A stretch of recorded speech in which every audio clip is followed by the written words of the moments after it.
Hello everyone, myself doctor Pulkit Sharma. तो आज के इस वीडियो में अपन थोड़ी सी डिफरेंट तरीके से बात करेंगे।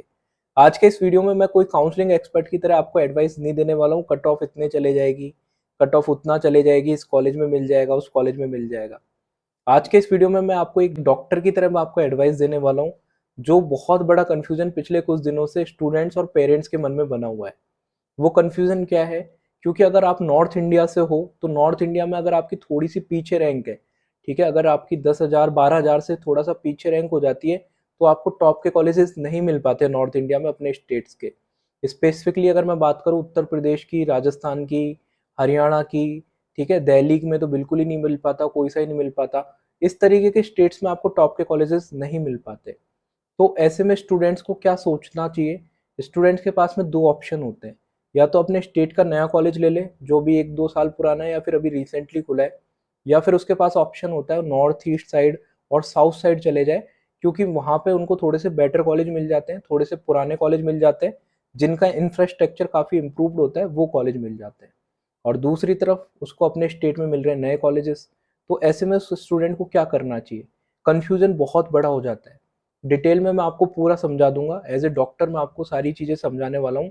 कॉलेज का कितना बड़ा इम्पैक्ट होता है, आपको स्टेट कोटा से लेना चाहिए, ऑल इंडिया कोटा से लेना चाहिए, सारे टेक्निकल एस्पेक्ट्स को कवर करके मैं समझा दूंगा।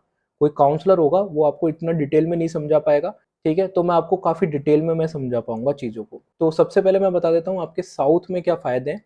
जैसे कि मैंने आपको स्टार्टिंग में ही बता दिया कि इंफ्रास्ट्रक्चर बढ़िया है, कॉलेज बढ़िया है, कॉलेज पुराने हैं, ये सारे फ़ायदे आपके साउथ साइड में। नॉर्थ इंडिया में क्या फ़ायदे हैं आपको? नॉर्थ इंडिया में आपको फ़ायदे हैं कि कॉलेज आपका अपने होम स्टेट में मिल जाता है, डिस्टेंस इतनी ज़्यादा नहीं होती, खाने पीने रहने की दिक्कत नहीं होती, कल्चर सेम होता है, ठीक है। ये सारे फ़ायदे आपको अपने नॉर्थ इंडिया में या फिर अपने होम स्टेट में। अब आप बोलोगे कि सर मेरे को तो कॉलेज अच्छा चाहिए, मेरे को तो अपना होम स्टेट से दूर जाने को तैयार हूँ, तो आप कुछ टेक्निकल चीज़ों को समझो जो आपको समझना ज़रूरी है, ठीक है। आपको कॉलेज अच्छा होने का क्या डेफिनेशन है आपकी? कॉलेज अच्छा होना सिर्फ कॉलेज पुराना होना है? कॉलेज अच्छा होना सिर्फ वहाँ का इंफ्रास्ट्रक्चर बिल्डिंग अच्छी हो ऐसा होना है?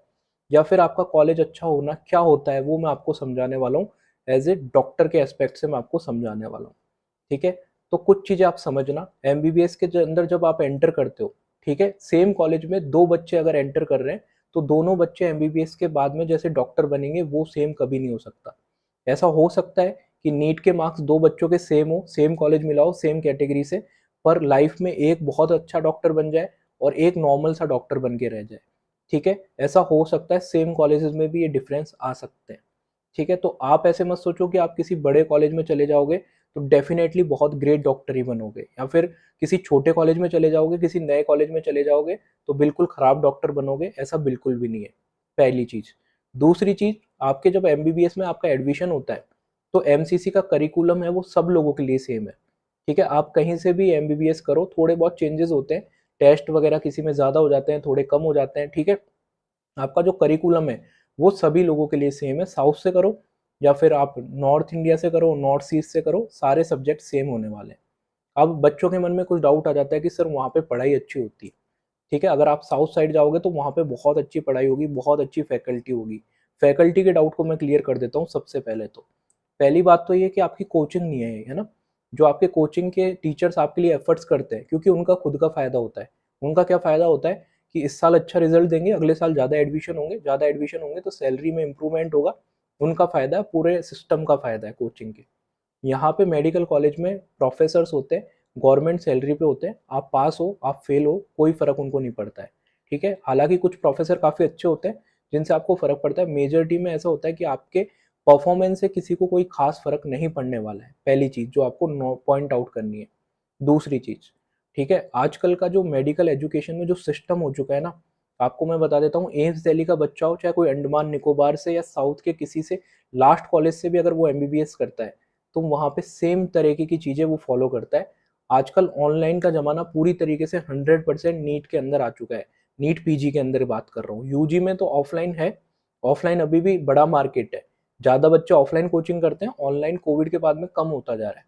पर नीट पीजी का 100%, ठीक है, आपका नीट पीजी का ऑफलाइन मार्केट एकदम से क्रैश कर चुका है, सारे बच्चे ऑनलाइन ही पढ़ते हैं। किसी भी जगह एमबीबीएस कर रहे हो आपके रिसोर्सेज वही सेम होने वाले हैं, वही आप प्रेप लैडर पढ़ोगे, मैरो पढ़ोगे, ठीक है, सेरेबेलम पढ़ोगे, ई गुरुकुल पढ़ोगे, इस तरीके के ऐप्स आप यूज़ करने वाले हो।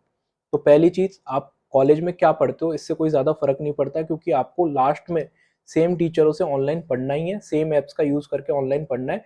जो ऑल इंडिया टॉपर्स हैं, सारे बच्चे जो पीजी क्रैक कर रहे हैं और आपके टाइम पे नेक्स्ट होगा, तो सारे बच्चे इन्हीं ऐप्स को यूज़ करेंगे। तो आपको इस बात से कोई खास एकेडमिक्स वाइज आपको फ़र्क नहीं पड़ता। अगर मैं as far as bookish knowledge की बात करूँ, किताबी ज्ञान की मैं बात करूँ, प्रैक्टिकल एस्पेक्ट्स के ऊपर भी मैं आऊँगा कि प्रैक्टिकल एस्पेक्ट्स में क्या आपके चेंजेस आने वाले हैं, अगर आपका कॉलेज अच्छा है, कॉलेज थोड़ा-सा खराब है। अब आ जाते हैं अगली चीज़, आपके प्रैक्टिकल नॉलेज के ऊपर। कुछ जगह कुछ स्टूडेंट का सोचना है कि उनका पेशेंट लोड अच्छा होना चाहिए हॉस्पिटल का, कॉलेज के साथ में जो एसोसिएटेड हॉस्पिटल है, उसमें पेशेंट्स बहुत सारे आने चाहिए, जिससे उनको क्लिनिकल एक्सपोज़र मिल सके, ठीक है? तो क्लिनिकल एक्सपोज़र एक्चुअली में होता क्या है, मैं आपको समझा देता हूँ, ठीक है? आपके पास ज़्यादा पेशेंट आएँगे, आप पेशेंट के साथ ज़्यादा डील करोगे, तो आपको ज़्यादा नॉलेज होगी एमबीबीएस के अंदर, नॉर्मली ये चीज़ है। पर आपको इस चीज़ को डिटेल में समझना है। एमबीबीएस एक नॉर्मल कोर्स है, एक जनरल कोर्स है, वहाँ पे कोई स्पेशलाइज़ेशन नहीं करवा रहे आपको। एमबीबीएस के अंदर कोई सर्जरी नहीं करनी है आपको। आपको एमबीबीएस के अंदर ऐसे किसी पेशेंट को टैकल नहीं करना, जो बिल्कुल डू और डाई की सिचुएशन में है। उसको टैकल करने के लिए एमबीबीएस के अंदर आपके जब मेडिकल कॉलेज जो है, उससे एसोसिएटेड जो हॉस्पिटल है, उसके अंदर बहुत सारे डॉक्टर्स हैं। तो मेडिकल कॉलेजेस के अंदर एक पूरी हायरार्की होती है, जिसमें सबसे नीचे होता है इंटर्न डॉक्टर। जो इंटर्न डॉक्टर होता है, उसके ऊपर जूनियर रेजिडेंट होता है, उसके ऊपर सीनियर रेजिडेंट होता है, फिर आपका assistant professor, associated professor, professor और एचओडी, इस तरीके की पूरी हायरार्की होती है। तो आप ये मत समझिएगा कि कोई बहुत बड़ा इमरजेंसी का केस आया तो इंटर्न के हवाले वो सौंप दिया जाएगा, ठीक है? पहली चीज तो आप उसको टैकल नहीं कर रहे होगे, ठीक है? दूसरी चीज, आपको ज्यादातर केसेस जो आते हैं आपके मेडिकल कॉलेजेस में, तो मेडिकल कॉलेजेस में जो केसेस आते हैं, आपको एज ए इंटर्न बहुत ही लिमिटेड उनमें स्कोप होता है जिसमें आप कुछ कर सकते हो, ठीक है? बाकी आपके पेशेंट्स को डील करने के लिए और जगह रेजिडेंट वगैरह बाकी के डॉक्टर्स हैं। एमबीबीएस के अंदर आपको नॉर्मल चीजें सिखाई जाती हैं, ऐसे नहीं कि आपको स्पेशलाइजेशन सिखा दिया जाएगा। उसके लिए आपके पास 3 साल की पीजी है, और अब जब आप पीजी में एंटर करोगे तो आपको कैसे एग्जाम देना है, एमसीक्यू एग्जाम देना है। एमसीक्यू एग्जाम में आपकी बुकिश नॉलेज आपको at the end of day काम आने वाली है। उसके लिए आपके ऑनलाइन रिसोर्सेज बहुत सारे हैं। और दूसरी बात, जो आपके नए कॉलेजेस हैं, ऐसा तो है नहीं उनमें कोई पेशेंट ही नहीं आएगा। आपके जो प्रैक्टिकल होंगे तो उसमें आपको नॉर्मल चीज़ें आनी चाहिए। पेशेंट को एग्जामिन करना आना चाहिए, पेशेंट को ये नहीं कि आपको फर्स्ट डे से ही आप एमबीबीएस कंप्लीट करते ही हर डिपार्टमेंट के आप पेशेंट को डील करना सीख जाओगे, ठीक है? इसके लिए तो फिर एमबीबीएस के बाद में फिर पीजी की ज़रूरत ही नहीं पड़े स्पेशलाइजेशन के लिए। क्यों फिजिशियन बनता है इंसान, क्यों सर्जन बनता है, क्यों आपके ऑब्स्टेट्रिक के डॉक्टर, पीडियाट्रिशियन अलग होते हैं, ठीक है? नॉर्मल कोर्स अगर एमबीबीएस में सारी चीज़ें सिखा दी जाएँ इतने अच्छे लेवल पे, तो आपको ये पीजी करने की ज़रूरत ही ना पड़े। तो इसलिए आपका ये जो बेसिक कोर्स होता है, जिसमें आपके एकेडमिक्स में सिर्फ फोकस करा जाता है कि आप पीजी एंट्रेंस एग्ज़ाम क्लियर कर लो और अपने यूनिवर्सिटी के एग्ज़ाम्स पास कर लो, ठीक है? तो यूनिवर्सिटी के एग्ज़ाम तो हर यूनिवर्सिटी के होते हैं, वो तो ईज़िली पास कर जाता है। काफ़ी कम बच्चे होते हैं जो फेल होते हैं ना यूनिवर्सिटी के एग्ज़ाम में। और पीजी के एंट्रेंस एग्ज़ाम के लिए सारे बच्चे सेम रिसोर्सेज़ का यूज़ करने वाले हैं, जो मैंने आपको बता दिए। इसके बाद में आ जाते हैं अपन प्रैक्टिकल वाले पार्ट, जिसको मैंने काफ़ी डिटेल में आपको एक्सप्लेन कर दिया। ऐसी कोई बहुत ही रॉकेट साइंस वाली चीज़ें आप नहीं कर सकते कि एक कॉलेज में आप कर लोगे, दूसरी जगह वो कर ही नहीं पाओगे। इक्विपमेंट्स का फ़र्क होता है, डेफ़िनेटली होता है। कुछ जगह आपकी बड़ी-बड़ी एमआरआई, सीटी की मशीनें होंगी कुछ हॉस्पिटल्स में, कुछ जगह आपकी नहीं होंगी, जो नए कॉलेज खुले हैं। धीरे-धीरे वहाँ पे भी आ जाएँगी। तो एमआरआई, सीटी की मशीनों को आपको कुछ करना ही नहीं है। दूर के अगर आप कॉलेज ले लोगे तो आपको बेनिफिट से ज़्यादा नुकसान की तरफ आप चले जाओगे। तो मैं आपको नुकसान गिनवाता हूँ। मैंने डिफरेंट स्टूडेंट से बात करी, जिन्होंने ऑल इंडिया कोटा के थ्रू कॉलेजेस लिए, ठीक है? तो उनको काफ़ी प्रॉब्लम आती है। एक तो वहाँ पे नए एनवायरनमेंट में सेटल होने में बहुत दिक्कत आती है। पहली चीज़, वहाँ पे उनको खाना सूट नहीं करता। उनको लैंग्वेज का बैरियर आता है। लैंग्वेज में जो प्रोफ़ेसर होते हैं, चलो अच्छा पढ़ा देंगे आपको, पर आपके जो प्रोफ़ेसर होते हैं वहाँ की रीजनल लैंग्वेज बोलते हैं। साउथ साइड में जो रीजनल लैंग्वेज होती है, वो भी बीच-बीच में यूज़ करते हैं। मोस्टली इंग्लिश में पढ़ाते हैं, पर बीच-बीच में आपकी रीजनल लैंग्वेज भी यूज़ करते हैं, ठीक है? आप अपने घर से बहुत दूर रहोगे, अडेप्टेशन में काफ़ी समय लगेगा, खाने की मेजर दिक्कतें आएँगी। साथ में आपको खाने के अलावा आपका डिस्टेंस इतना ज़्यादा होगा कि आपके नॉर्मल 5-7 दिन का अगर वैकेशन भी आएगा, तब भी आप अपने घर नहीं आ पाओगे। साउथ साइड में फेस्टिवल अलग होते हैं, नॉर्थ इंडिया के फेस्टिवल अलग हैं। आप अपने फेस्टिवल्स पे नहीं आ पाओगे नॉर्थ इंडिया में, ठीक है? ये सारी दिक्कतें होती हैं वहाँ पे, है ना? और आप किस चीज़ के लिए जा रहे हो वहाँ पे? ज़्यादातर स्टूडेंट नॉर्थ इंडिया के बेचारे मजबूरी में जाते हैं। उनकी मजबूरी है क्योंकि उनको अपने कॉलेज, अपने स्टेट में कॉलेज मिल नहीं रहा है। पर जो स्टूडेंट्स चाहते हैं कि अपने को लास्ट के कॉलेज छोड़ के, कॉलेज अपने स्टेट के, वो साउथ इंडिया में जाना चाहते हैं, नॉर्थ ईस्ट में जाना चाहते हैं, तो आपको दिक्कतें आएंगी, ठीक है। और जो भी बच्चे आपको बताते हैं साउथ के कॉलेजेस अच्छे हैं, डेफिनेटली अच्छे हैं, पर उनमें से most of student, 90% student, reality आपको मैं बता रहा हूँ, मजबूरी में गए, क्योंकि उनको अपने स्टेट में कॉलेज नहीं मिला है, पहली चीज़, ठीक है। तो आपको अगर मजबूरी में जाना पड़ रहा है तो कोई दिक्कत नहीं है, आपको सेटल होने में समय लगेगा, आप सेटल हो जाइएगा वहाँ पे। पर अगर वहाँ पे आप जा रहे हो अपने मन से, सिर्फ इस वजह से कि साउथ में कॉलेज अच्छा मिल जाएगा, तो एक चीज़ मैं आपको बता देता हूँ, साउथ में भी इतना अच्छा नहीं मिलेगा। जब आपको अपने स्टेट में आखिरी के कॉलेज मिल रहे हैं, नए कॉलेज मिल रहे हैं, तो साउथ में भी टॉप 4-5 कॉलेज हर स्टेट में नहीं मिलेंगे, बड़ी सिटीज़ में नहीं मिलेंगे। साउथ की छोटी छोटी सिटीज़ हैं, वहाँ पे आप ये सोच रहे हो कि आपको सारी चीज़ें मिल जाएंगी एक्सप्लोर करने के लिए, तो वहाँ पे इतना ज़्यादा डेवलपमेंट जो बड़ी सिटीज़ हैं साउथ की उनमें है, सिर्फ जो छोटी छोटी जगह जो सिटीज़ हैं वहाँ पे इतना डेवलपमेंट नहीं है। स्टूडेंट्स हैं वो 30-40 किलोमीटर दूर जो कनेक्टिंग बड़ी सिटी होती है वहाँ पे जाते हैं, जब उनको वीकेंड्स पे जाना होता है, फिर कोई भी छोटी मोटी ट्रिप पे जाना होता है। ये मैं काफ़ी स्टेट्स के स्टूडेंट से बात करके बता रहा हूँ, मैं ना साउथ के केरला, कर्नाटका, आंध्रा, तमिलनाडु और नॉर्थ ईस्ट के भी काफ़ी बच्चों से मैंने बात करी है, ठीक है।